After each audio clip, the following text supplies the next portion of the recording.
Okay, we are live. Welcome in for those that are new to the channel. Yeah, we're going to do a live recap today. I look like that's what I'm going to do for the next few days. So let's see. We'll see who comes in and get that notification because I know we got some stuff to talk about with the Bold and the Beautiful for August 26th. So let me give it a few minutes for everybody to join.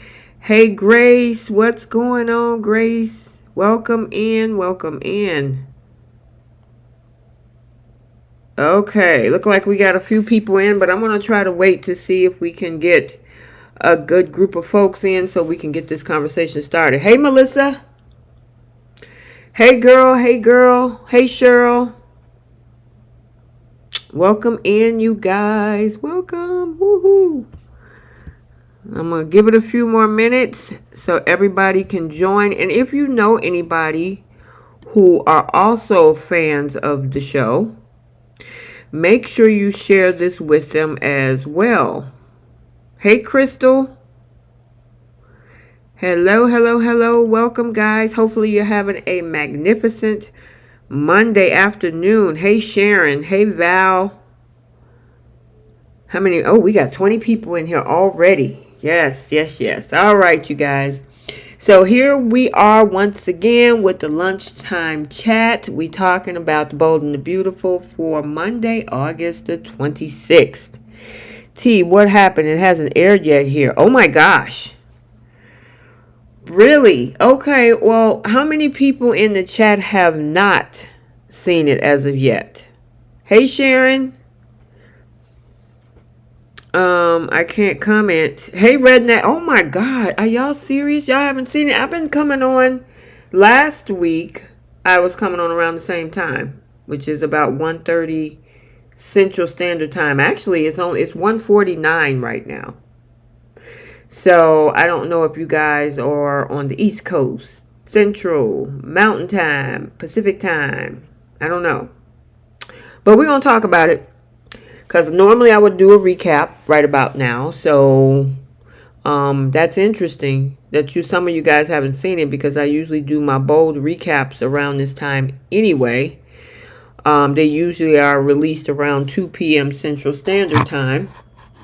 So, Henrietta says she just saw it. Okay, Cheryl saw it. All right, so let's go ahead and jump into this because we got a lot to talk about. And I wanted to, of course, since you guys were really enjoying these last week, I said especially today's episode. And I'm going to try to do it the rest of the week except for probably Friday because, again, I will be out of town.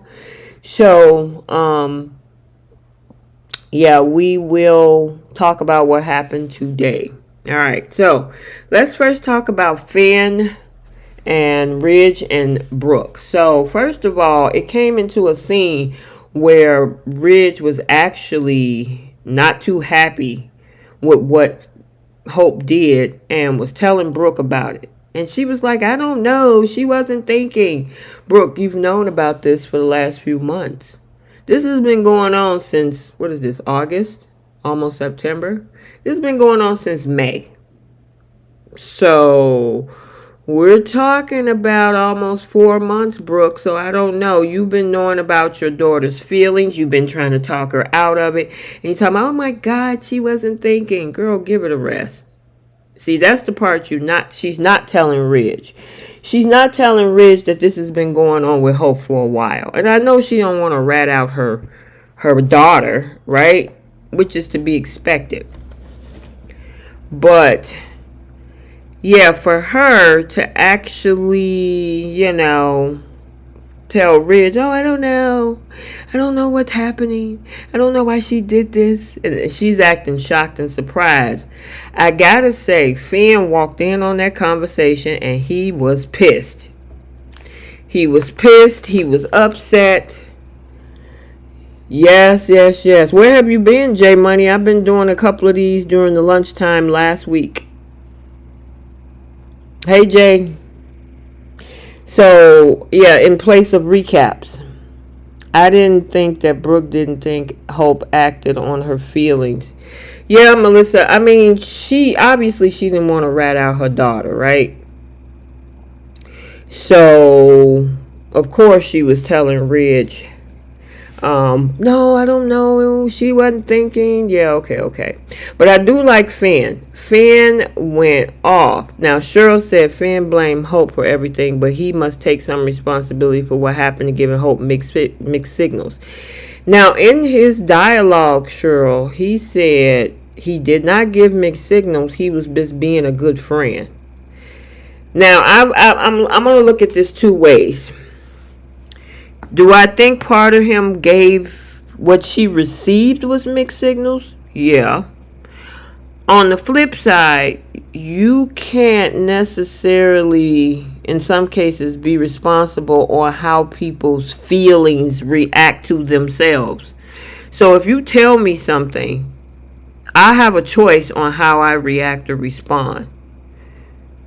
She could have been like, okay, you know what? Ooh, this is uncomfortable. Him massaging my hand. I need to back away from this. She leaned into it. So she had a choice on how she react or respond to whatever this is.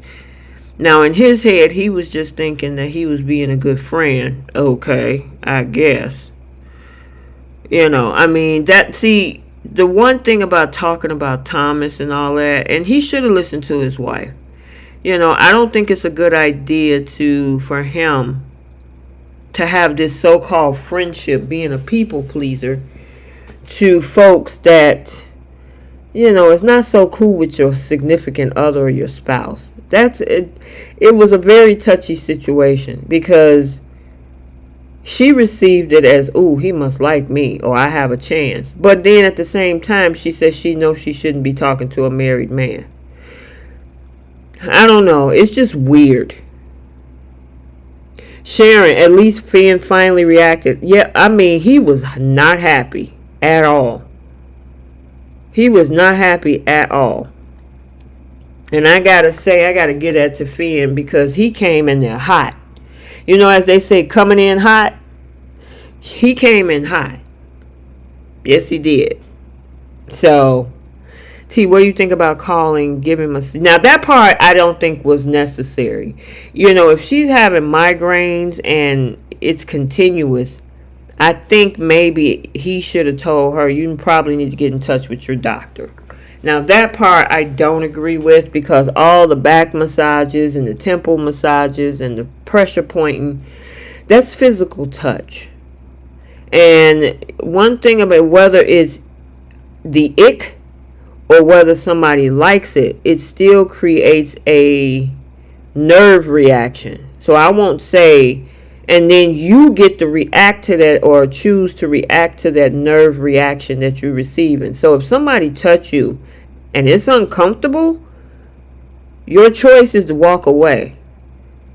If somebody touch you and you leaning into it, you're choosing to follow that. So you get to choose which way. Oh, don't touch me like that. Oh, that's uncomfortable. Ooh, that's weird.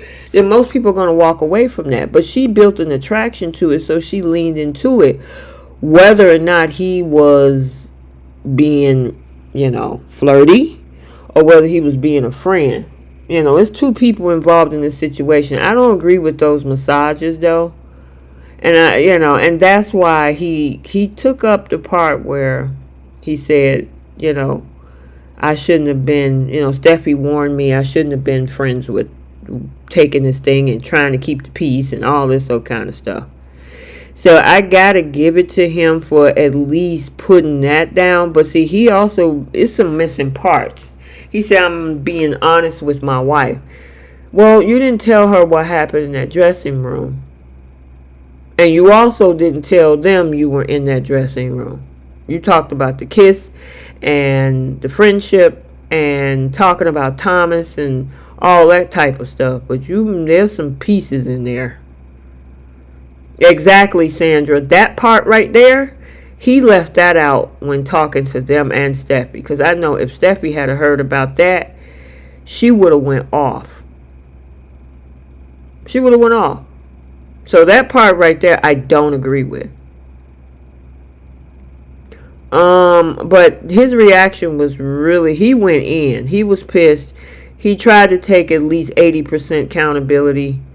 But the other 20% he needed to take was, you don't massage your wife's enemy. And I won't say they enemies. They don't like each other. I can guarantee you if Steffi had walked in watching him give her massages, she would have been pissed. Would have been pissed. Hey, Jacqueline. She would have been upset. So some of those things he got to look inside. Hey, Patty. And kind of say, you know what, I was doing too much. Maybe I should have taken several seats. And there was times where we tried to put him in a seat on our Friday night lives. So yes. Jade, yeah, so to answer your question, I did 2 of these last week. I did one on Friday and I did one on Thursday. So people really, we had like 183 people up in here on Friday's lunchtime talk instead of me doing a pre-recorded video. So that's why I said, and people was like, oh, I love these, we should do this more often. So I decided to do it today, especially after today's episode and what happened. Yep, it's not like 2 hours or even like as long as the ones that me and Bree do on Wednesday night. Those are usually like an hour and a half. Okay, Sandra says, I was okay with him giving her the first massage, but afterward he should have told her to see a masseuse, a therapist. I agree with that. I mean, especially after your wife told you to stay away from her. I need you to stop talking to her. Stuff like this could happen. Hope has been chasing Steffi men since they was teenagers. She's just like her mama. Go ahead, Ebony. I mean, and here's the thing, even Brooke alluded to that in this particular episode when he was going through the whole conversation. And she said, yep, just like her mother. And she started looking sad, and Ridge held her hand, and he didn't deny it either. He just grabbed her hand and walked away. I'm like, don't deny it, Ridge. You know what, you were part of that equation and that whole situation back in the day. He didn't tell Steffi about, yeah, that is true. He left a lot out. He sure did. She was, oh yeah, sure did. That go way back, Melissa. That was that in March? When he was telling Hope, or was it the fall of last year?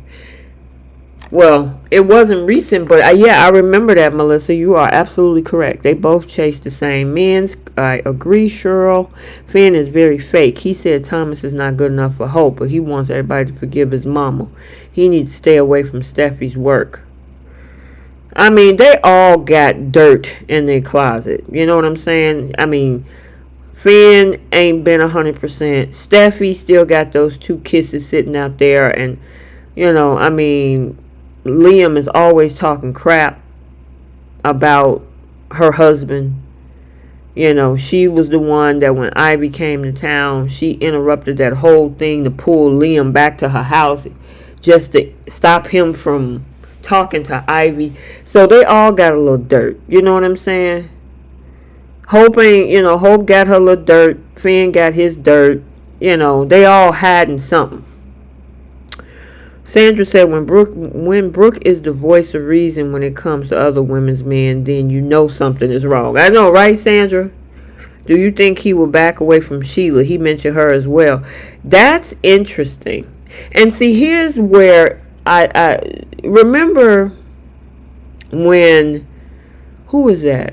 Oh, yeah, that was Brooke and Deacon. Brooke and Deacon was having a conversation about Hope having feelings for Finn. Remember that? That had to be back in like maybe April or May, right? And Deacon was like, oh my God. And we saw Sheila overhear that whole conversation. We thought that they were going to have Sheila use that to some sort of advantage. And then they walked away from that whole thing. They walked away from the whole darn thing. And I'm like, are you serious?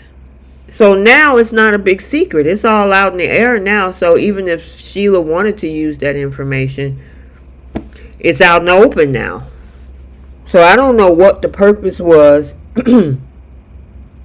I don't know what the purpose was of them having Sheila eavesdrop on Deacon and Brooke, with Brooke telling him about the crush. Hey, Rosie. Hey, Belinda. Yeah, so I don't get that part. That part right there was weird to me. But it's neither here nor there. They got rid of that part. We saw no more of Sheila gonna maybe use that to her advantage, and so now it's all out in the open now. But Finn was hot, but Finn ain't told the whole story. There's stuff that Steffy is hiding, but Steffy did tell him to stay away from Hope, and he didn't listen. And he was like, oh my God, I should have listened to my wife, and now she kissed me and my wife took off. And Brooke and Ridge is just standing there, especially Brooke. She was standing there looking like, oh, Lord, oh, we're in a pickle. So it's going to be interesting moving forward. Obviously, Finn is going to be looking for his wife, but Finn, yeah, you got it. I mean, you try to take accountability, but you got to tell all of it. You got to talk about the massages. You got to be talking about these little conversations in your office. You got to talk about all of it. Hey, Darnell. Finn rolled out the carpet today with the best acting coming from him, but to blame Hope because Steffy doesn't trust him when Steffy doesn't trust Finn anymore. Yeah, I mean, that's what I was saying. He's not telling the whole story. There's some other parts. Because he said he's not giving mixed signals, but you telling this woman, you're amazing, and any man will lucky to have you. And there's somebody out there. Now, I mean, I understand advice, but when that comes from a man and he's an attractive man that's a doctor, I mean, again, she gets to control how to respond or react to that. But, yeah. And this girl can't, has been having issues, when it comes to your wife. Yeah, that's a whole problem. Very much so. So, he has every right to blame Hope. That woman came on to him and kissed him. She put him in this turmoil. See, and that's the part that she really has to take 100% accountability on. Because she knows that this man is married. Her mother told her several times, you cannot have these feelings, even though, she's speaking from experience. And she walked up without any acceptance or being able to, because honestly, if that was on the reverse, that would be problematic in the world we live in today. If a man come up and just kissed a woman like that, in some cases, people would call that SA. And I know this is a soap, so we're not going to bring this into it, but it just shows the gravity of, unwanted attention like that. Because he had already told her no. And we're in this whole society of no means no. That also, you just can't up and, get physical contact with somebody when they've already told you no. So, but that's a whole nother podcast. Yep. But Steffi's hurt, but she took off. But I just think that, and I get it, she's pissed, but to run off and leave your kids and, just, what are you going to think about alone? And obviously, it was to build this storyline with her running into Luna. But, I mean, to run off, you need to figure that out and have that discussion. Y'all got enough space in that Cliff House where if you need some separation, go upstairs. There's bedrooms upstairs. They got their own separate bedroom. Take some time, but don't leave the house. And then say, I'll get in touch. Don't call me, I'll call you. That ain't how that work. That's not how that work. You in a whole marriage, you got to have these conversations. You might want to maybe take a breather. Maybe say, hey, let me cool off and come back home. But you don't just go, MIA and then say, don't call me, I'll call you, and your kids and everything else you left behind. That's kind of crazy to me. I didn't like that part of what Steffi did. Luna and Steffi also rolled out the carpet today. Yeah, they did. Yes, they did. Lisa Yamada and Jacqueline McInnes Woods did an excellent job on that scene. And we'll talk about that. But let's move on, because these are lunchtime chats. I'm not going to do 2 hours of this. This was in replace of my recap. Let's go over to Bill and Katie. Now, Katie ain't slick, okay? She came up in there talking about how, she's, I'm so caring. And she coming there looking good, got her tight dress on, got her makeup laid, her hair all hanging down all pretty. She know what she came over there for. And then she want to put it out there like, oh, is it all over with Poppy? Girl, she want Bill back. And she did not want Bill back until another woman had him. Because she wasn't thinking about Bill. Especially after that whole situation between her and her sister. When Brooke turned him down, and then 5 minutes later he come out to Katie. Katie heard the whole thing. She was in the middle of trying to get to know Carter. And then after that, for a whole year and a half now, you ain't been thinking about Bill. Now all of a sudden, Katie comes into the picture, her and her daughter, and now all of a sudden you want to be territorial and whatnot. And then you wanted to pick and knit and find. What if you hadn't found nothing? Then you would be trying to say, oh, she's not nice to my son or our son, and she's not doing this. But see, she's riding on this whole double homicide, being arrested for it, because as long as that girl is gone, now I can get back and be with Bill. I got a bone to pick with Bill too. Bill is talking about, I lost a daughter. And I'm like, dude, the girl just kissed you twice in a week. And I still see her as so the woman that you see as your daughter kissed you twice. Make that make sense. Make that make sense. I like that there's some serious consequences coming. Hope once Steffy is found, she's going to get blamed, even though Steffy own overreactions is blame. I agree with you, James. Hey, Medora. Ivy Rose is in the building. Hey, Ivy. Angela. Hey, girl. Ron Julian, where you been? I ain't seen you in a minute, Ron. Anyway, let's keep it cool in the chat. All right, Donna got her man. Brooke got her man. So Katie is taking a step back with Bill. Girl, listen, Sharon. That's what it looked like. What it looked like is that this girl is trying to take Bill back. She wasn't thinking about Bill. She was not thinking about Bill at all until Poppy comes sashaying through that mansion. And here's the thing. She did all this projection. Oh, she was the one that tampered with the test. And she's just moving into his house. Okay, well, first of all, Poppy didn't want to move in there. He offered. No, I want you to come stay with me. That was on Bill.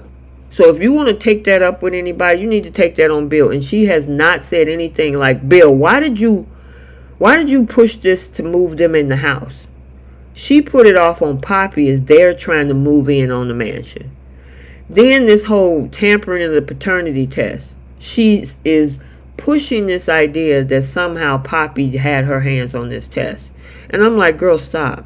First of all, you weren't there. Second of all, Lee presented that test.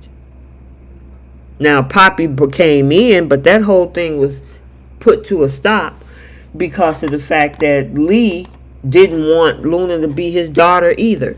So Lee was like, no, I'm running this test. And yeah, that's what happened. And so now she keep throwing these narratives to paint Poppy as the bad person in this situation. And it's like, girl, you don't know nothing about this girl. All you know is that your ex at some point or another was screwing this lady.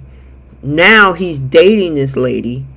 And they still been screwing in that mansion. And you don't like it. Why? You Mr. Stallion? She must have missed the vitamin D from the stallion too, because she's definitely jealous and she's trying to get back in Bill's good graces for whatever reason. And she was talking about how all the people love and care for him, and Bill was like, you do too. Stop playing. Don't play in my face, because you love me too. This is where I think they could have did a twist. Like if Luna had left the apartment where Steffy was, and Luna walked in and seen this intimate moment between Katie and Bill and the hug or whatever, Luna would have got upset because she want this man. And even Katie said, you know, what's interesting is RJ said that she didn't want to stay with him. She wanted to be with you because she loved you. And then they had Bill flash back to them kisses. I'm like, dude, when are you going to get a clue? This girl wants you. She don't just want your money. She don't want your house. She want that peen too. And it's unfortunate, you know. And like she told Steffi, she was like, hey, we not related and we grown. I'm like, oh my God. Yeah. So it ain't just the money. That money is one thing, but she want a piece of Bill. Angela says Katie don't miss it. She like it when Bill run after her. Oh, that's a good point. Maybe she figured his attention has been shifting, and so she like, wait a minute.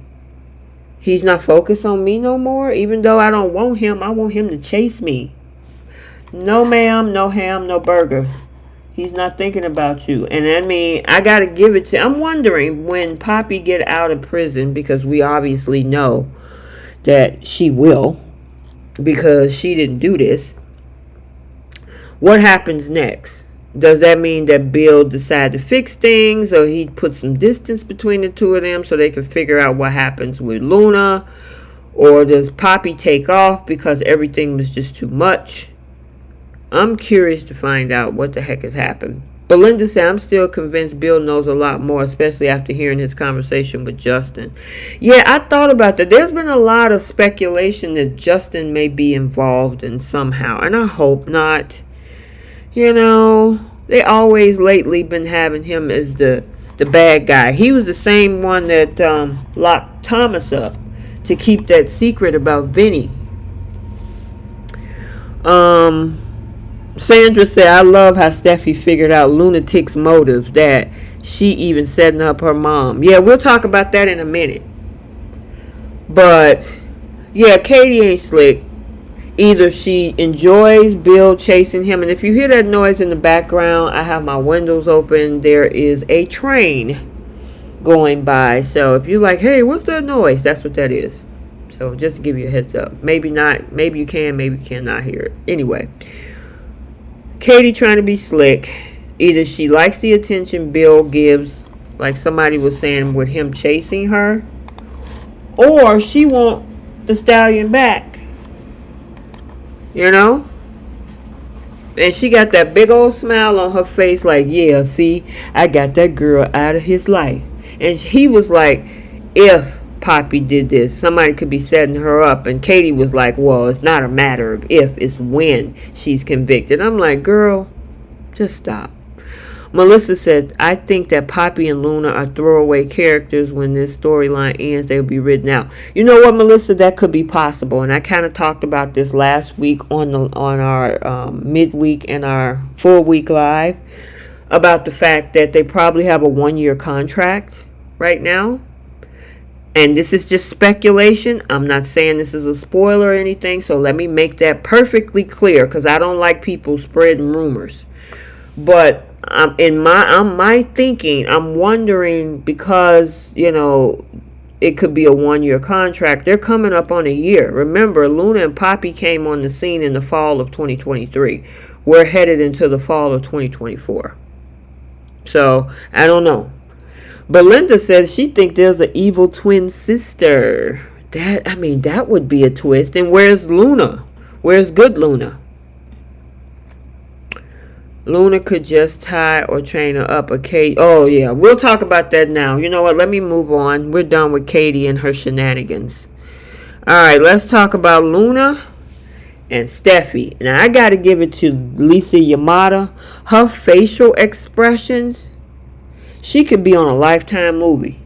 And it wouldn't, I know she's done other movies in the past, so this is not her first rodeo. You know?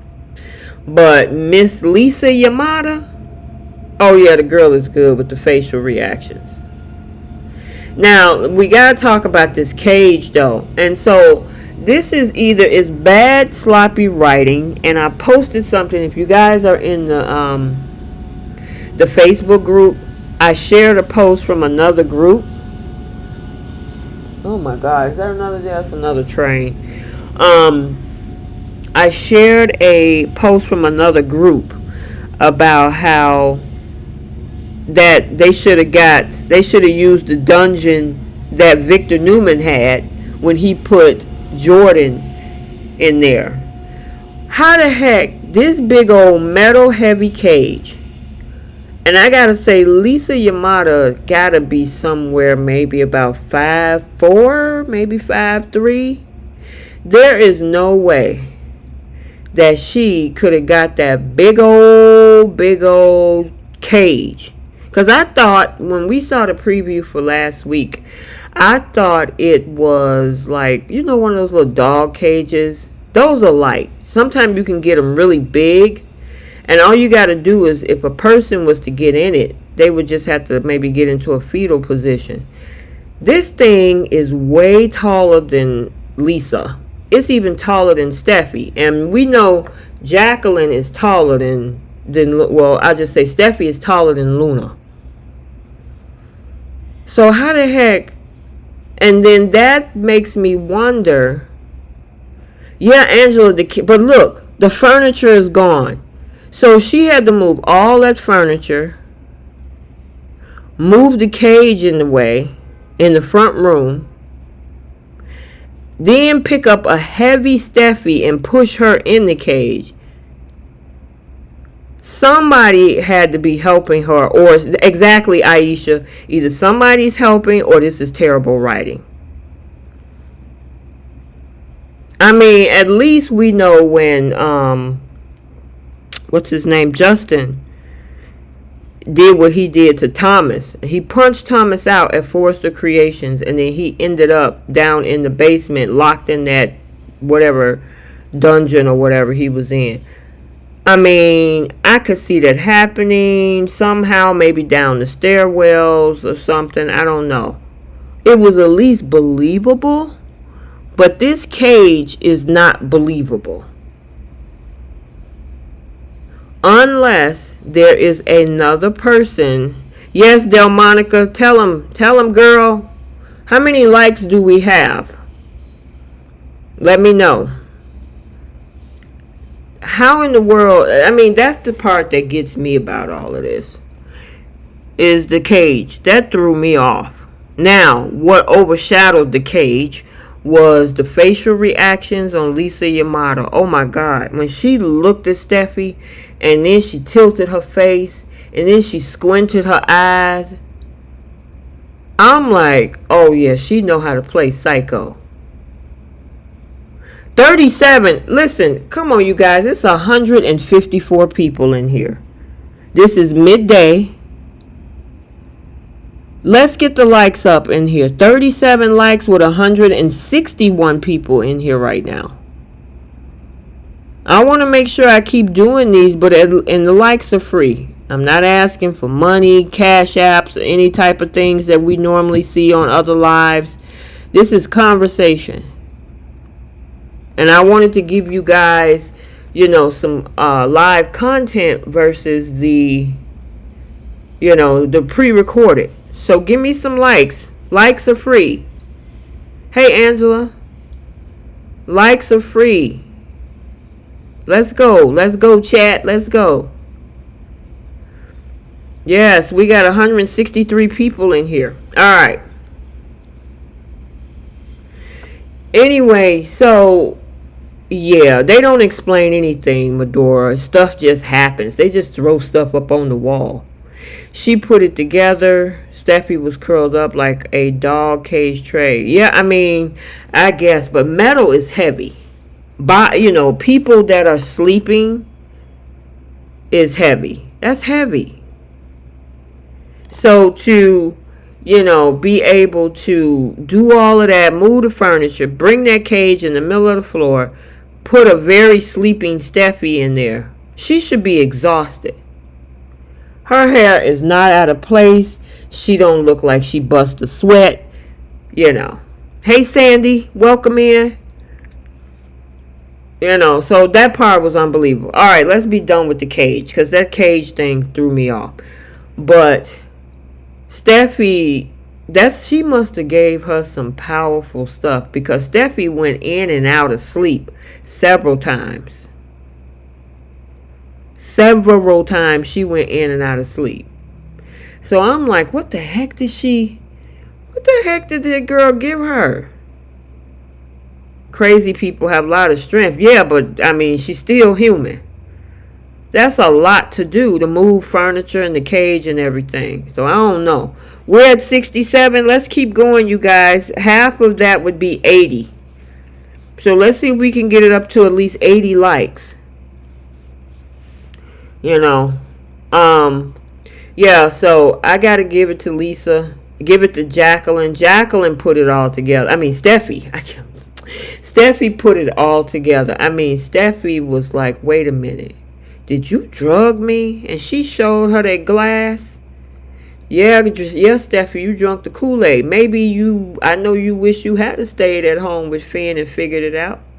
You wouldn't be in this situation. And you're going to get enough of chasing after people. Now, I'm not saying that this was a good thing for Luna to do that to her, but at some point, Steffi has to learn that she can't come and confront people. And did you hear what she said? I got to give it to the writers, because sometimes I wonder if they listen to us bloggers. And I've been saying this about Steffi Forrester for the last 2.5 years. You cannot run and confront crazy people. And Steffi said, I saw you kiss Bill. This is why I came over here to confront you. And Luna said, well, maybe you shouldn't have came over here and did that. Maybe you shouldn't have chased after me. And I was over here clapping, because Steffi keep doing this stuff. Stop chasing people. Go find somebody. You are a mother with 2 kids. You got a whole company to run and everything. You are a CEO of a fashion conglomerate. Well, primarily, you got 2 kids that depend on you, and a husband that's sitting out there, and you running off just chasing behind folks that could do something to you. You ain't learned from the first time when you got shot by Steffi, and then you kind of turn around and confront this girl, and you drunk the Kool-Aid. You drunk the Kool-Aid, and now your butt is in a cage, can't get out. Let's go, chat. 3 more. Give me 3 more likes. We at 77. Thanks, Melissa. I mean, seriously. At what point is Steffi going to learn that she can't be, as Bree would call it, Olivia Benson from SVU? I'll just say that. I can't, Grace. I agree. I tried. People, I've had this conversation for the last 2 years. And, folks was like, oh, you can't blame the victim. She keep doing this. Go get backup at least. Go call somebody. First of all, she should have confronted Bill. First of all, she should have confronted Bill. And she didn't do that. Sorry about that. That was my phone. She should have confronted Bill on that. And she didn't. So by the end of this week, exactly, sure, she going to be begging for Finn to come save her. The same man that you ran away from because you was pissed off, left your kids behind and everything. I'll call you. I'll talk to you when I call you or whatever. Don't call me, I'll call you. That's the way I wanted to say. And then now you in a situation where you are locked in a cage because you thought that you had enough veracity to go after somebody. She gave you something to drink and she told you, yeah, you came over here to confront me. Well, maybe you shouldn't have came over here and did that. And I agree. Tell Bill. And then if you see something wrong, take Bill with you, or go call your daddy or Ridge or somebody to say something ain't right with that girl. No, you got to go over there and be like you Detective Baker or somebody. LaShanta said Katie need to be in there. Can you imagine if it was Katie instead of Steffy? That's what I was saying last week. I said it'd be something if it was Katie instead of her. Thank you, guys. We got it up to 82 likes. Yay! Thank you. Keep going. Hey, more likes the merrier. We're up to 100 and almost 70 people in this chat. So the engagement definitely let YouTube know that this is good content. But yeah, Steffi, you know what? I mean, last time it was a bullet. This time you drunk the Kool-Aid. I mean, how many times you gonna have to go through this? And guess who's always there to bail you out? Finn. Finn ran in that alley, got a bullet in his belly. Because you didn't have to be there. You came after Sheila. Sheila didn't come after you. You came after Sheila. And you threw your weight around. And I'm in control. And you ain't going nowhere. And Sheila's telling you 4 times to get out of here. And you's like, no. Now, Sheila was wrong for doing what she did, too. Just like Luna is wrong for making her drink that Kool-Aid. But she didn't have to be in this situation. You know what I'm saying? So, I mean, honestly, but she was up in there screaming. Jacqueline sounded like she was losing her voice for a second. In regards to her and all that screaming. I was like, oh my God. And she gonna be in, I think it's Wednesday's episode. It's supposed to be a situation where she's gonna try to escape. But I don't think it's going to work because by Friday, she's still going to be in there. So, starving, hungry, begging for her husband. And it's like, well, somebody should have told you to stay home that day. I bet you wish you never left that house. Let's see what y'all talking about. Because I'm going to get off in a minute. Normally my pre-recorded recaps are 8 minutes or so. Or more. We've been on for about a good 45. Let me see. We've been on for 42 minutes. But, we're at 178, you guys. Yay! Thank you. And I know some people are probably strolling in there at the beginning of the actual stream. But, yes, so why are we not talking about Steffi? Listen, Ron. You know you and I, we're here on that one. Because I posted that video back early in the year, I think it was, on my Instagram. Yeah. Sheila wasn't bothering nobody. Sheila was helping Eric. And Steffi didn't like it. Little puke waffle boy Liam was over there talking about, oh my God, she got a, and then she pulled one out and then she popped Sheila. Yep.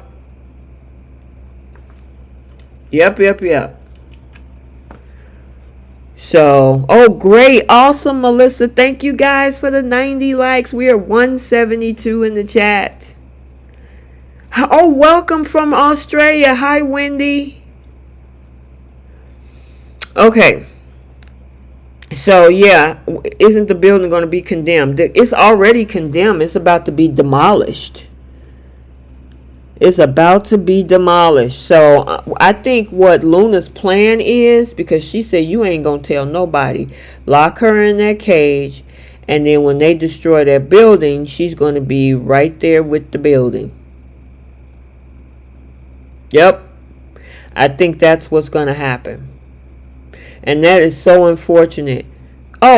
Okay, there you go, Wendy. Hey again. I know you retracted your message the first time. I see you. Make sure you subscribe to the channel. It's a lot of folks in here.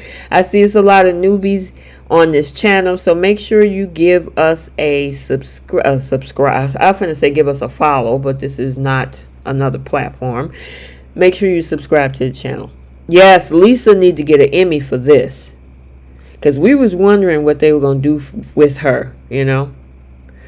But I gotta say, these two ladies, Jacqueline McInnes Woods and Lisa Yamada, did an excellent job in this particular scene. Steffy is screaming at the top of her lungs. Luna is looking like Psycho Woman. We've been calling her Baby Sheila. And Lunatic. Lunatic Luna. Boy, what a name, right?